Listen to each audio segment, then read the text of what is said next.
আমাৰ দাবি ৰাজ্য দাবি।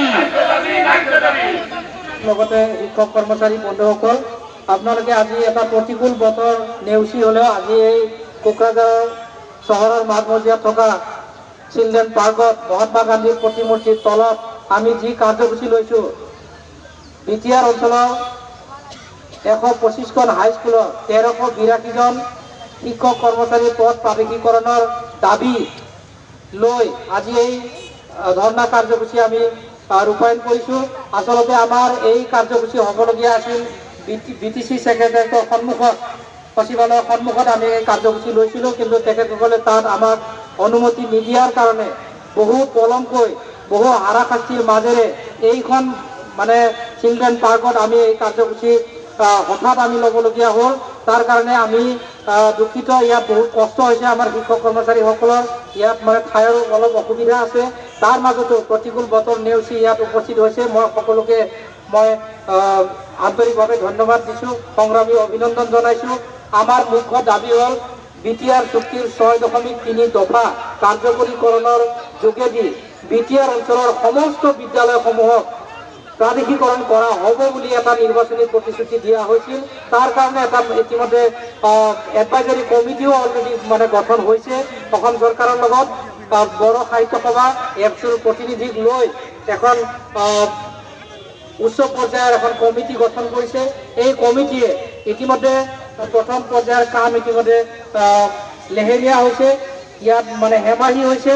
গতিকে আমাৰ বিদ্যালয়ৰ যিসকল শিক্ষক কৰ্মচাৰীসকল আজি 20-25 বছৰ ধৰি বিনা বেতনে শব্দটো শুনিবলৈ ভাল যদি 1 পইচা 1 টকা নোপোৱাকৈ 20-25 বছৰ ধৰি এখন বিদ্যালয় প্ৰাদেশিকৰণ হ'ব বুলি বিভিন্ন নিৰ্বাচনী প্ৰতিশ্ৰুতিসমূহ আমি শুনি এইখিনি হজম কৰিবলৈ আমি ইতিমধ্যে বিনা বেতনে 1 টকা পইচা নোহোৱাকৈ আমি ল'ৰা ছোৱালী আমি শিক্ষাদান দি আহিছোঁ। আজি 20-25 বছৰ ধৰি আমাৰ অৱদান আছে এই অসমখনত, এই বিটিআৰখনত আমাৰ মানে সমাজৰ আমাৰ ৰাইজৰ ল'ৰা ছোৱালীক আমি শিক্ষিত কৰি গঢ়ি তোলাত আমি বিনা বেতনে 1 টকা নোপোৱাকৈ আমি শিক্ষাদান কৰি আহিছোঁ।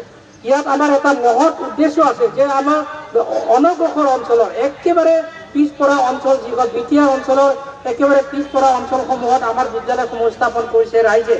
ইয়াত আমাৰ সেই সময়ৰ আমাৰ শিক্ষিত যুৱক যুৱতীসকলক ইয়াত মানে শিক্ষক হিচাপে নিযুক্তি প্ৰদান কৰিলে।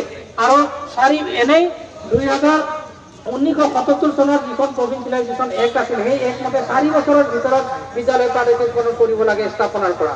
কিন্তু সেই নীতি নিয়ম উলংঘা কৰি আজি 20-25 বছৰ ধৰি এখনো বিদ্যালয় প্ৰাদেশিকৰণ মানে কৰা নাছিল। কিন্তু যোৱাটো 13 চনত বিদ্যালয় প্ৰাদেশিকৰণ কৰিলে, 21ত বিদ্যালয় প্ৰাদেশিকৰণ কৰিলে, বিভিন্ন আইনী নেৰপেচ লগাই দিলে আৰু আমাক অযোগ্য ঘোষণা কৰা হ'ল।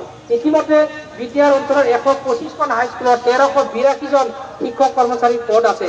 ইয়াৰে আগত আৰু বহুতো শিক্ষকে ইতিমধ্যে বিনা বেতনে 1 টকা নোপোৱাকৈ তেওঁলোকে ৰিটায়াৰ হ'বলগীয়া হ'ল, অৱসৰ ল'বলগীয়া হ'ল। তেওঁলোকৰ অৱস্থা সাংঘাতিক ধৰণে অৱস্থা বেয়া, তেওঁলোকৰ ঘৰুৱা, তেওঁলোকৰ ব্যক্তিগত, তেওঁলোকৰ শাৰীৰিক গোটেই বেয়া।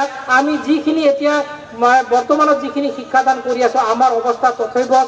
এই আমাৰ মানে দুখ বেদনাৰ কথাটো মানে চৰকাৰে একবাৰ ভাবি চাবলৈ, উভতি চাবলৈ সময় নাই। বিভিন্ন সময়ত বিভিন্ন ৰাজনৈতিক দলে নিৰ্বাচনী ইস্যু কৰি লৈ পেলাই নিৰ্বাচনী আয়ুস হ'ল 5 বছৰ। মাত্ৰ 5 বছৰ এভাৰেজ এজ আছে আমাৰ শিক্ষক কৰ্মচাৰীসকলৰ।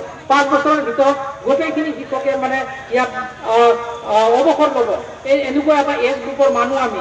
গতিকে তেওঁলোকে এইটো ভাবিব লাগে যে 2 বছৰ লেহেলীয়া কৰি দিয়া মানে তেওঁ আৰ্থিকভাৱে আৰু ক্ষতি হোৱা, তেওঁ মানসিকভাৱে আৰু ধ্বংস হোৱা, বিদ্যালয়সমূহৰ অৱস্থা একেবাৰে নোহোৱা হৈছে। এতিয়া বিভিন্ন ধৰণৰ চৰকাৰী সা সুবিধাসমূহ আমাক দিয়া হোৱা নাই।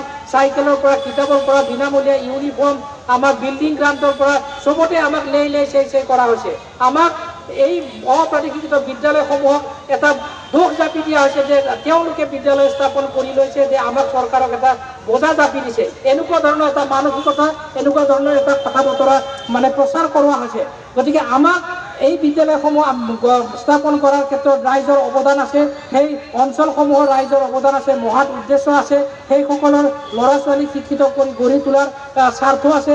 যাক নেকি লৈ পেলাই আজিলৈকে আমি 1 টকা নোপোৱাকৈ 20-25 বছৰ ধৰি একেটা কামকে আমি কৰি আহিছোঁ বিভিন্ন ঘাট প্ৰতিঘাতৰ মাজেদি। গতিকে চৰকাৰে একবাৰ ভাবি চাবলৈ সময় হ'ল।